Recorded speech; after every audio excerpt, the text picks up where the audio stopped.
Hi, Professor M.Wainaina here, your 5-minute teacher on education, childhood, youth, parenting, and all things school. Welcome.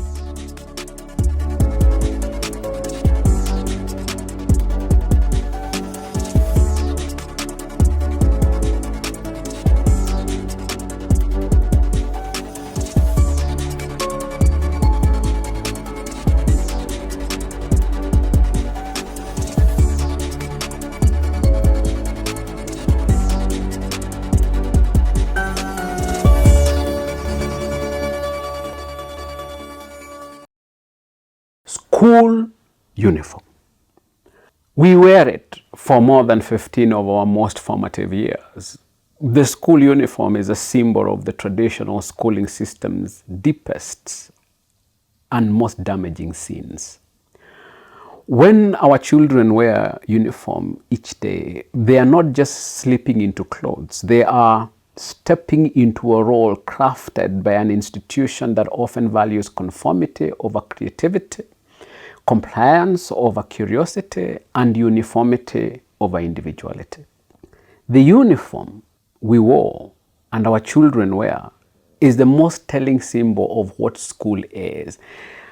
An institution that molds us into sameness, trashing the unique potential within each of us.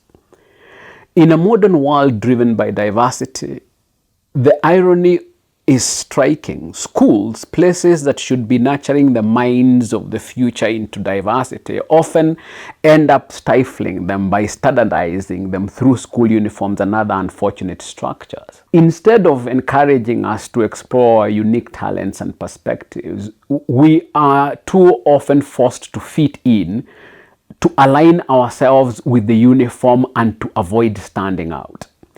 The school uniform is the most satirical representation of this, literal proof that we are expected to surrender our uniqueness and embrace the mediocre. Uniformity in schools doesn't just apply to what your child wears, it seeps into every aspect of the educational experience. The subjects are taught in a uniform way with little room for creative exploration or divergent thinking. The teachers, often constrained by uniform syllabus and uniform tests and exams, have no motivation to cater to the diverse needs and abilities of your child. The result is an environment where your child is rewarded not for thinking differently, but for thinking uniformly. Do not underestimate the effect of this uniformity on our worldview years after leaving school. All too often, you will hear someone decry the lack of creativity and divergent thinking among Kenyans. We are the copycats school made us. We are happy to copy what everyone else is doing. If you start a sugarcane kibanda, they start one. If you start a car wash, they start one. If you start quail or rabbit or gas business, they all flock there. And we wonder why change is so hard to achieve in this country. This conditioned uniformity leads to another problem: obedience. A writer, I think, is called Howard Zinn, in his discussions on obedience, emphasized how educational systems often condition us to conform and comply with established norms and authority rather than question them. The standardization enforced by school uniforms is reflective of this conditioning. By promoting uniformity, schools encourage students to align their behavior and attitudes with predefined standards, thereby reinforcing obedience to authority.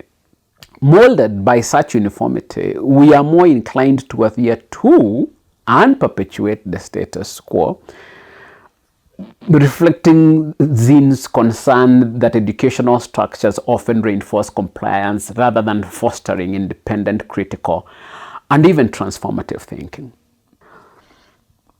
To remove our uniform, to decondition ourselves from uniformity, is perhaps the most urgent exercise of modernity. Psychological studies suggest that this is one of the most difficult things for us to do. There are many psychologists like Erickson and Ash and and Desi and I think Ryan, who suggest that enforced homogeneity as seen with schools and school uniforms can compromise identity development by suppressing personal expression and creativity, leading to internalized conformity and diminished autonomy. What they are saying in simple language is the uniform worked. So, next time you complain of our lack of creative and original thinking, remember those years of our being standardized and uniformed in school. They were not idle years. They were meant to produce in us carbon copies of each other, and guess what? They were spectacularly successful. So, when you see your own children put on the uniform and go to attend school, give a thought to the fact that the same process is underway. When they come back in the evening and you tell them to remove their uniform, it might mean more, a lot more, than just removing what they are wearing. It may also be a good time to wonder if you should not also join them to finally remove your uniform. Thank you for your time. See you in the next lesson.